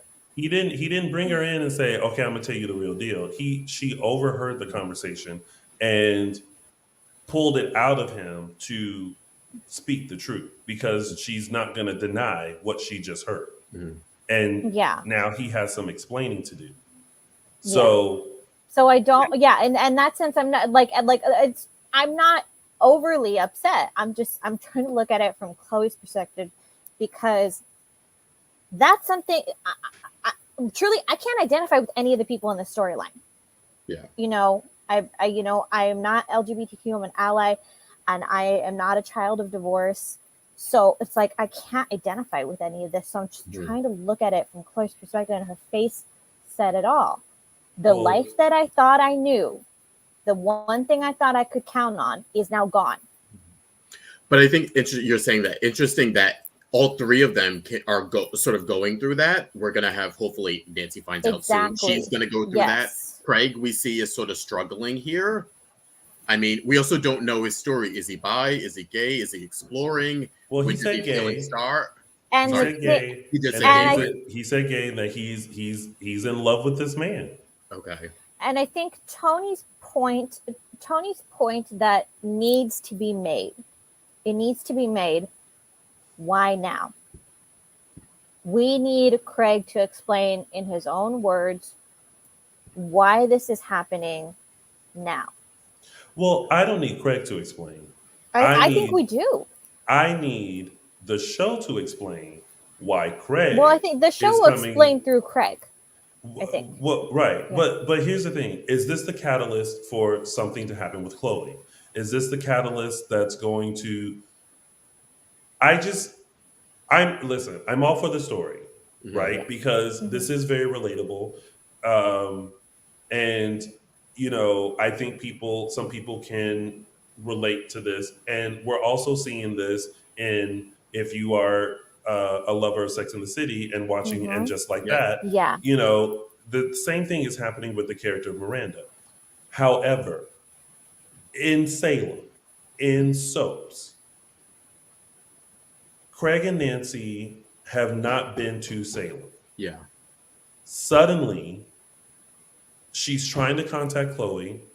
Chloe's not answering the phone. She shows up, says she thinks Craig is cheating. Craig denies it, that he's cheating on her with another woman. Come to find out, it's a man, to which he now comes out, to which Chloe is now like, Mom, I think Dad has something to tell you. But again, I ask, where will this go? Because my expectation now is I want to go, okay, it makes sense why they had to kind of do this as a catalyst for this. But a lot of people are saying, sometimes they just do it and then, that's it with the storyline. But, I don't want that to happen. Okay. No, I I want don't. there to be a purpose. Let Yeah. me ask you guys, what if this was just like a quote unquote pocket storyline where it was we got 4 months of the dissolution of this relationship and Ron just exploring this storyline of a dissolution of a marriage of a middle-aged couple? I think Are we're you gonna saying all that it's scream not bloody worth it? murder. You're What'd you saying say? it wouldn't be worth it. I think no, it wouldn't be worth it. We're gonna all voice our opinions loudly. Not me asking for too much from the writer, Sasha. I just ask your question again, Justin. I'm So sorry. what I'm saying is, what if Ron or whoever in the writers came and said, let's do this pocket storyline with Craig and Nancy. Let's bring them back for 5 months. Let's do this exploration of Craig coming out later in life, the dissolution of their marriage. Let's show this particular family on screen for whatever reason. I'm gay. I have an agenda. I want to show this. We want another gay presence on the show. Let's do this pocket storyline for 5 months. Are you guys saying it wouldn't be worth it to you to see that because it doesn't lead to a bigger picture or an umbrella storyline? It has to lead to some sort of Yeah. like resolution or coming together. Okay. Look, as we've seen like people go We're seeing you go right now with this Wi-Fi. in and out, especially with Nancy and Craig. Oh, sorry. Yeah. Nancy No, and Craig really had a huge chunk of time where they were not on the show. That can't happen here. That cannot happen here. If we're going to start something, we need to keep going with it. Even if like they come in and out of the canvas, that's fine. But you can't just drop it. Okay, so gotta adjust myself. So here's the thing. When they chose Will to be gay, yeah. think about how carefully they did that storyline Mm-hmm. and the outcome of it. Mm-hmm.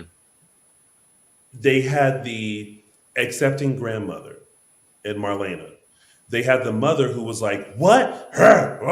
Right? Yeah. All these things that someone who is discovering their sexuality and figuring out and coming out to their parents and all this kind of stuff, everything that people have to figure out, right? Mm-hmm. Then you see this love between Will and Sonny blossom. Mm-hmm. But they also kept it very soapy by adding in Paul and all the other stuff, right? They were all connected with that. At the end of that, right, we got a beautiful couple.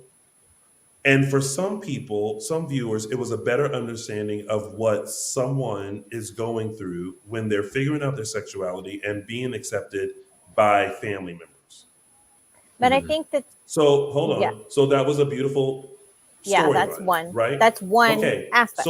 So now we have this storyline. We have Craig coming out later in life, right? Mm-hmm. Okay, so now how are we going to handle this? What is the lesson that we're going to show everyone? What is this going to lead to? Because if it's like, yes, I'm cheating on your mother. Yes, I'm gay. I'm just in love. I know it's late in life. Nancy, I'm so sorry. I'm going to go be with him. Then what are we? Then what are we learning? And someone was like, "Well, real life isn't wrapped up in a bow. It's not wrapped up in a bow. But when you're telling a story and having a storyline, there has to come to some sense of something. As much as people hated the Devil storyline and the Mark Devil storyline, at her exorcism and all throughout, the lesson was keeping faith and love will conquer evil. And in that scene where she looked at everyone's face and saw the love that she had for this family, that is what ultimately destroyed evil. That was the lesson that we had to learn. That was a way to, with Marlena. Now we're going to see how the devil does with. So you see what I'm saying? Like, I just want to know in the map and the scope of things, what is this story going to lead to? Look, is it going to lead to Chloe like being very upset and distraught, and we're going to get some beautiful performances from Nadia, Oh yeah. and having Brady there to console her, and then they're closer together. Like, is that where this is going? Mm-hmm. Okay. I think the Wesley family needs to be front and center for the next few months. Agreed. Oh, I sure. think, yeah. The biggest point I think that needs to be made here is that no coming out story is the same. Mm. Everyone's experience is different. Everyone's journey is different. People who come out later in life have a completely different view of the world than people who, I'm going to be honest, have had the luxury. If you're in your teens, 20s, even 30s, you've probably had a greater luxury of acceptance in some areas that people in their 40s and 50s and older have not. Mm. And that, I think, is just one of the bigger points that needs to be made here. Something that I think that also needs to be touched on is the fact that Craig would have been a doctor in the 80s and 90s. Mm. Yep. How would it have been for him to come out at that point? Mm. Okay, this is all great, but like, Yeah. not saying there's anything wrong with the storyline of someone Yeah. coming later on in life. There just Yeah. has to be a point. Yeah, Because and I think it's not a point. It's not a point to bring these people that are not that are sitting at home, living their everyday life. Ring, ring, ring. We want you to come back to Days. Got it. They come back to Days to do this. To do this for it. It has to go on for a little bit. Yeah, For it to make sense. Yeah. Like, it can't be something where we bring them on and then everyone and then it resumes life to before they got there. Mm-hmm. Like, there has to be a reason why this is happening. And so with that, I am saying that, like, I'm trusting in the writers, because this is the other thing that I dislike about fans is Craig came out and it's, Ron sucks. Oh, his writing sucks. He's been the detriment of so many shows. He got fired from GH, and then One Life to Live was in the da da da da. I don't know anything about those shows because I didn't watch those shows. But apparently, y'all were wrong about that part. But he's here doing something. My whole goal is that I do trust in him that it is going to lead to something. Everyone in here was like, well, Laura's death led to nothing. Laura's death led to still more mess involving Gwen and her relationship with Jack, Abigail, and Jennifer. Mm-hmm. The fact that the woman that you already had issues with was the last person to see your grandmother and mother alive. Mm-hmm. And no one fully knows if it was intentional or an accident. Changes the dynamic of the relationship. Mm-hmm. It wasn't huge, but it was enough to keep that storyline friction going between them. I hear you, Tony. Yeah. And I really think we're going to get our returns on this one, because if at the very least it changes the dynamic of these relationships, oh boy, we're going to get that. We're going to get that in spades, because beyond Nancy's regular heartbreak comes the idea of not just Craig coming out later in life, but when a relationship breaks up after so many years, after decades together, whether the person is gay or not, when you have a couple that has been together for decades, and then it's the second half of their life that they say, no, I'm not gonna be with this person anymore. It's a huge drop in your stomach. Well, it's like, I had this expectation in my life. It is no longer going to be the way I thought it was going to be. The repercussions are huge for everybody involved. And actually, to the point that you're asking, Tony, about why now, I think that's another good reason to, I think the now part of it is the point. They mentioned Chloe settled in her life. Nancy mentioned Parker's at boarding school. Joy is apparently in grad school. Thank you for the Joy mention, by the way, Yeah, because when right, do we I ever get know. her name? Like, they have another kid. Yeah, right. They have another kid other than Chloe. We needed to know where she was. So it's an exploration of maybe this happened because they're empty nesters. And all of a sudden, they had time. They had more time together, less time focused on the kids. What do you do when that time happens, when you're going to a different phase in your life? Yeah. Maybe that's Right. why this is happening now. Yeah. Sure, but again, just asking for a purpose. To bring people who are sitting at their house, not on the canvas, to come in and do this storyline, there better be a reason. It just There seems better like be a you think purpose. there isn't one, as opposed. I feel like you think there isn't one, as opposed to thinking there is one. I guess that's why I'm a little confused. No, I'm holding on to hope that there's more, because my initial reaction was, what?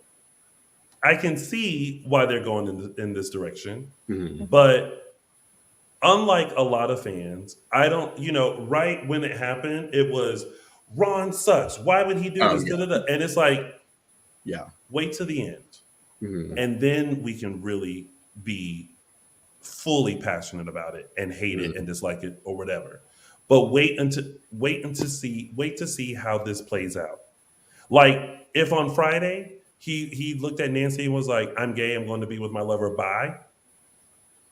Oh yeah, that I feel. Yeah, what would be the point of that? Yeah, I mean, I'm assuming there's going to be something here. I don't know whether that something turns into 3 years of storyline or if it's a 6-month storyline. I don't know. I'm assuming it's going to be something. I'm just hoping I'm interested. Yeah, 2 + 2 = 4, and 5 + 5 = 10, and we will find out what X equals. That's it. And I also just listen. We say it a lot. We come on here every week and we give our thoughts and opinions and everything like that. And we're all going to have varying opinions. I'm not saying that anyone is wrong or right. I think at the end of the day, be respectful. That is the thing. Yeah. And I see a lot of disrespect towards the writers of Days, and especially Ron. And we are not in that office day to day. We don't know what's going on behind the scenes. We only know the finished product.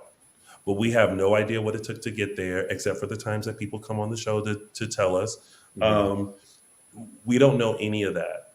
And so be mindful that they're human too, and they're paying attention too. And while we're being very critical, I think they expect that to some degree. But then there's a line where critical comes to rudeness. And we don't want to cross that line of being rude or homophobic, and that. Or hateful. Because I saw someone say, "Okay, well, fine, we'll just make all the characters gay." Yep, and Ron, and it's like, I love Ron's response. He was like, "Oh, great, we'll do," or something like that. Like, "Oh, great, thanks." It's like, no, yeah. And someone just mentioned John Del Rey. He said, "You want fans to be patient. They can't even stay away from spoilers. Most impatient people on the planet complain before the show even airs." This is very true, because last week, as someone in the chat said, "I told you this was going to happen last week. I didn't want to know last week that it was going to happen." No, I want to see what's happening. Yeah. I want to see. I want to see it as it unfolds. Like, I don't.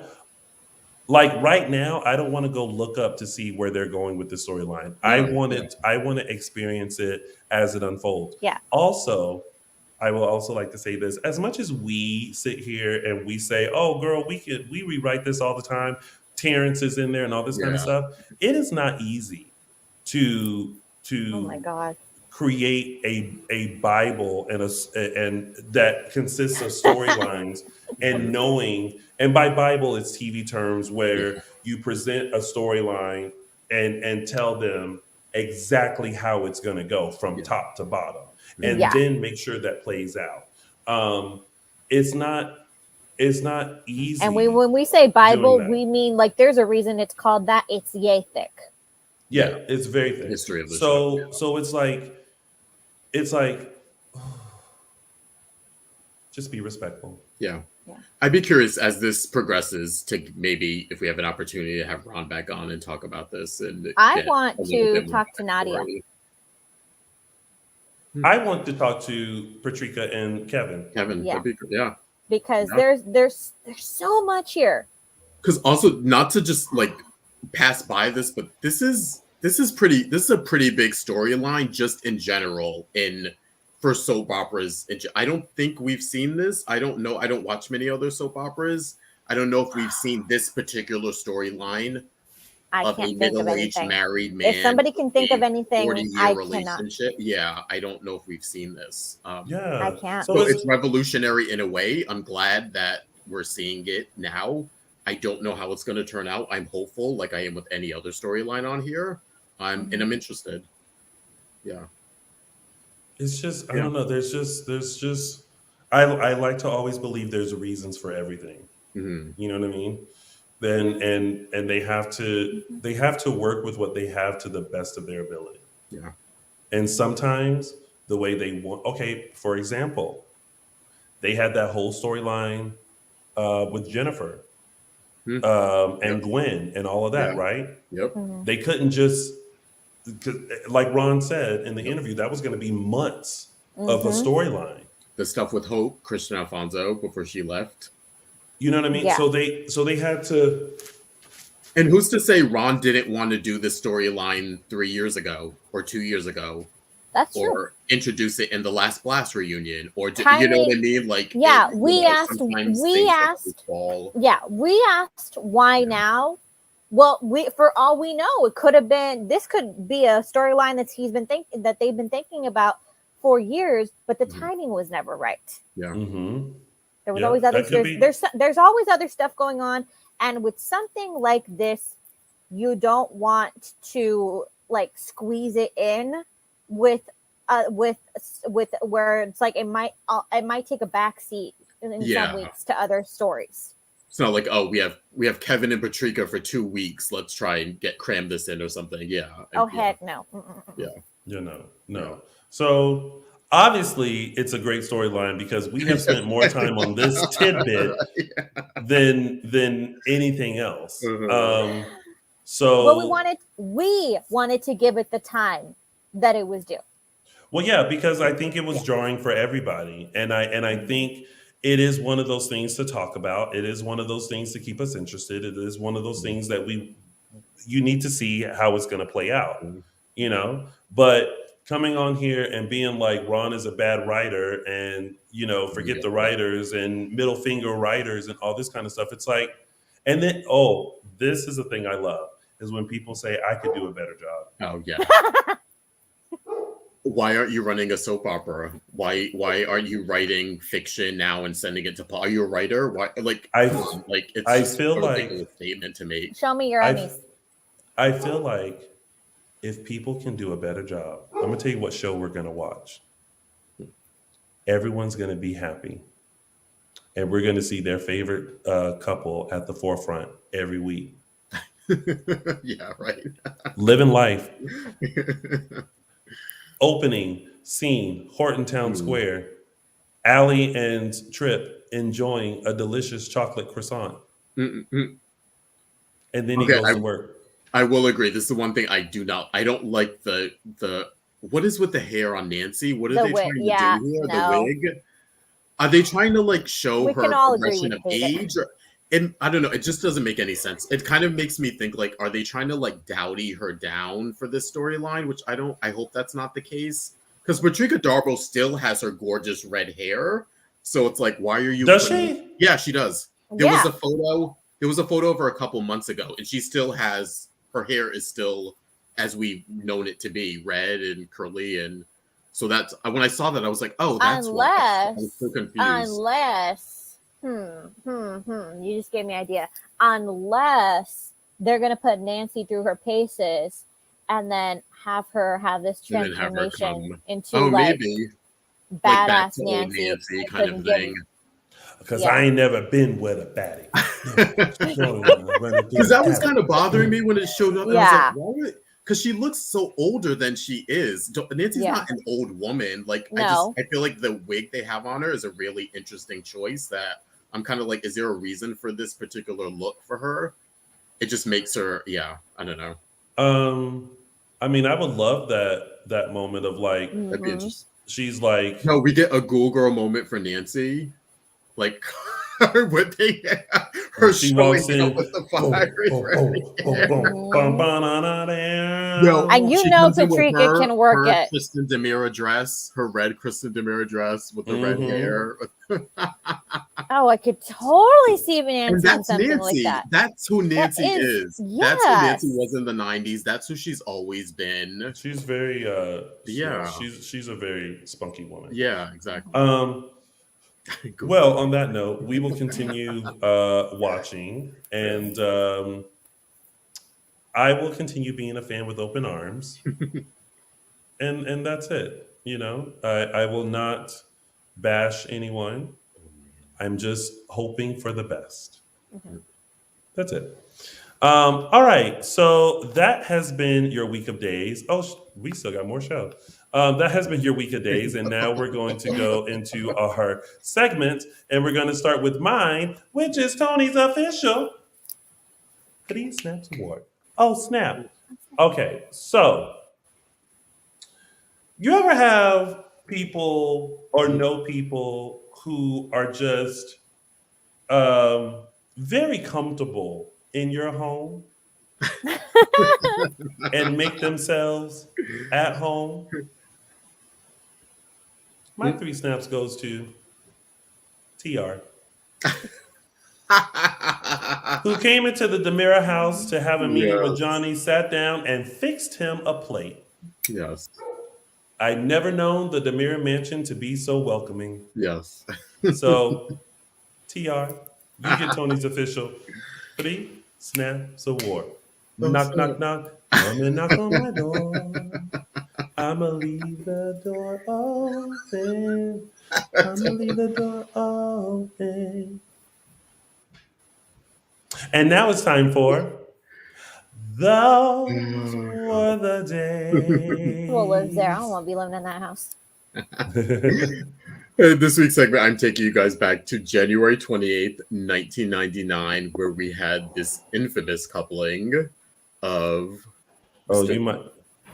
you might just want to keep going because I think I might have... No, okay. No worries.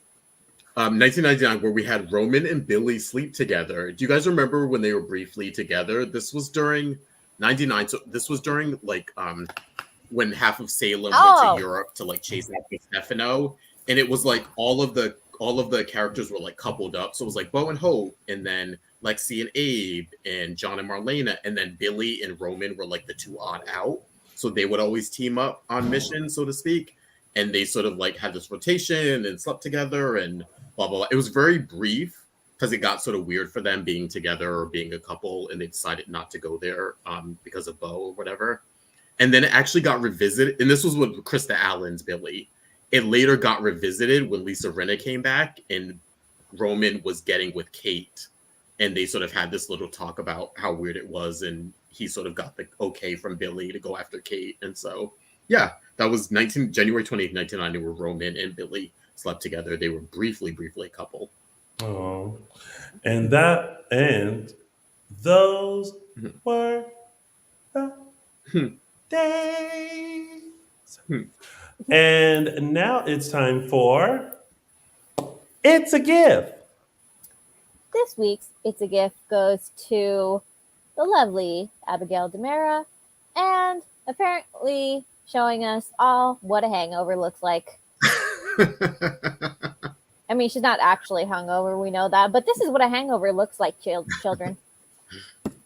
Well, I mean, she was in a Ziploc bag for a whole flight, so. So this is what it looks like when you're either A, hungover, or kidnapped and drugged and shipped in a bag. This is true. Yeah. And that has been It's a Gift. We don't have captioned that because Michael Mattis is not here, but we do have a little bit of news and gossip for you. Yes, we are starting with Mr. Wally Kurth, yes, and Paul Telfer, Xander, and Justin Kiriakis. They are part of a new YouTube series called This Show Sucks, Truth and Consequences. And this is brought to us by Jim Warren, who some of you may know. He's a famous celebrity photographer. He decided to do this YouTube series. It's basically about a behind the scenes of a sort of crazy soap opera. And so he sort of recruited all of these soap stars who he knows and is friends with to participate. A lot of people from General Hospital and other soaps are also involved. So you'll see some of your favorites there across the board.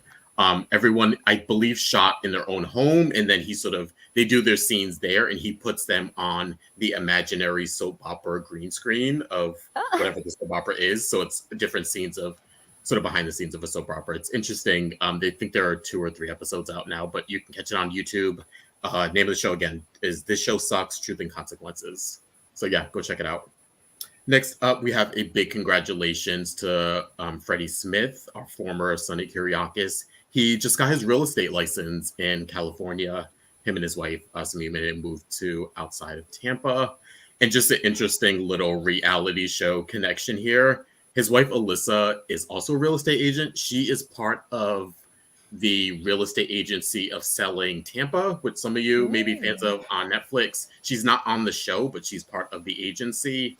And I think someone asked Freddie a couple of months back in a question or on his YouTube page or something about the idea of possibly being on the show. And he's sort of like, he didn't say yes or no, but he sort of like kind of skirted the issue or like a maybe like wait and see kind of a thing. So I don't know if this is like a step onto sort of the reality side of things, but we will definitely let you know if Freddie will be making an appearance on the show anytime soon. So yeah, big congratulations to Freddie. He's moving into a new sort of career down there in Florida. So yeah, big congratulations to him. Next up, we have from our new Sonny Kiriakis, Mr. Zach Tinker. He is co-starring on a new show. It is called True Story. It's on Amazon Prime. This is the one from Ed Helms in Randall Park. You may have seen commercials for it. It's basically they sit down and interview real life people who have these sort of fun, interesting, outrageous stories. And while they're telling the story, they have popular actors who are playing out the story. So you'll see it'll cut to them doing the real life interview, and then you'll see the actors sort of playing out the story that they're actually telling. And Zach is co-starring in one of them. I think his is called Rick's Story, and I think it just premiered, so you can go over to Amazon Prime under True Story and check out his episode called Rick's Story. So yeah, check out Zach there. Next up, we have news on the Days of Our Lives app front, the dual app. They just announced this week that all of the content will be moving over to the official Days YouTube channel. So everything from Chad and Abby in Paris to the Last Blast reunion to the exclusive content that you could only see on the dual app. All of that stuff will be transferred over, I believe, this week to the YouTube channel. So you don't have to be a subscriber to the app to check out that content. Go over to the YouTube channel and yeah, kind of check it out. And if there's anything you've missed, if you haven't watched those series, yeah, go check them out. Days of Our Lives YouTube channel. God. Yeah. I mean, we all agree it was poorly set up, right? They were, getting rid of the app, but I'm assuming that's sort of what they're going to do. Maybe in the next few weeks or something, they'll make an announcement or phase it out. But yeah, all that content. It was a good idea. It was just the format was really weird. Yeah. It probably should have been a YouTube channel in the beginning. Exactly. Yeah. So yeah, go over there, check it out. Next up, we have our Spectrum Q&A with Mr. Christopher Sean that takes place next week, February 5th, 2 p.m. Eastern, 11 a.m. Pacific, hosted by our very own Tony Moore. Yes. So for tickets and to review the information, you can go to spectrumcelebrityevents.com. Go check that out. And the events are really fun. We just did the one with Carson and Raven. Right, and, I know people are like, oh, I can't afford it, whatever. But like, it's, it's fun. You get to ask, a question, depending on how many people, maybe sometimes you can ask two. But also a percentage of virtual event ticket sales go to True Colors United, which is an organization that helps LGBTQIA homeless youth.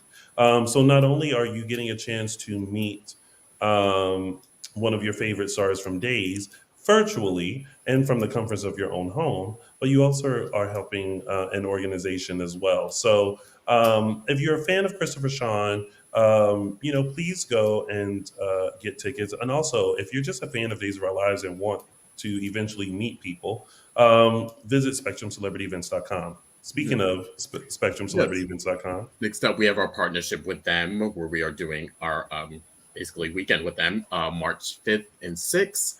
One of the events, the first one is the Salem Proud meet and greet. Again, Saturday, March 5th, 9 a.m. to 1:30.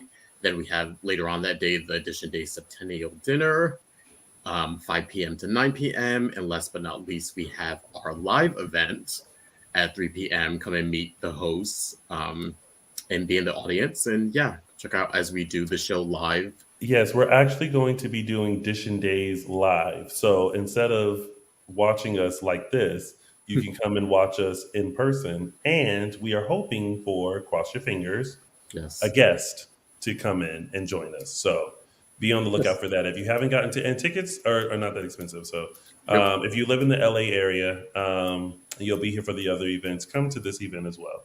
Yep. SpectrumCelebrityEvents.com. Mm-hmm. Oh, that's it? Yep, that's all. Oh, okay.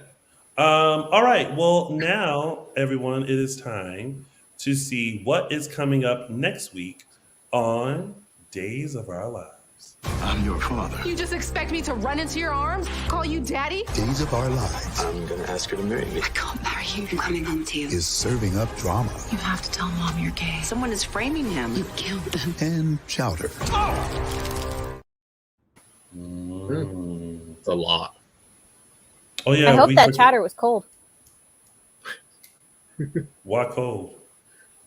Because hot chowder. You ever been hit with hot soup? I think that's the whole point. Mm. All right. Well, it's going to be interesting to see what happens in Salem next week. Yeah.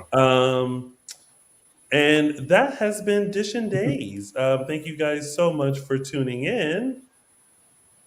On before we head out, Justin Hareld, please tell the kind folks where in the social media atmosphere can they find and follow you? Because they only have one opportunity. Yep. One and only. You can catch me on Instagram at Justin Lee Hareld. That's it? Yep. All you need. Araceli, what is the one opportunity that they can find you on? You can find me and what I choose to tell you on Twitter at Tia323 Araceli. You guys know enough of my business on here. It's not the point. They want to be able to connect. If you guys don't have either one of their social media, then you can follow all of us on all the social media platforms. Dishin Days Show on Facebook, Dishin Days on Instagram, and _ Dishin Days on the Twitter. Because anyone who has social media should welcome it all. And that's what we do. You can also find me on, oh no, not Tell Us Your Thoughts, my bad. You can also find me on all social media platforms at Lounging with Tony. Thank you guys so much for tuning in. I always give them a whole lot of crap for only having one social media platform. You're probably very smart. Thank you guys so much for tuning in. We will be back next week for another full recap of all the stunt shows and shenanigans that will be happening this week on NBC's #1 award-winning hit soap opera, Days of Our Lives. And don't forget, the Olympics start on February 4th, and they go until the 18th. So our last Dishin Days show will be next week. Next Sunday is the last show. And then we'll be back 2 weeks later. I think that's the end of February. So yeah, we'll see you guys then. Thank you guys so much for all of your support. Have a wonderful Sunday. Have a safe and wonderful week. And we'll see you back next week for another full recap of Days of Our Lives. Bye, everybody. Bye.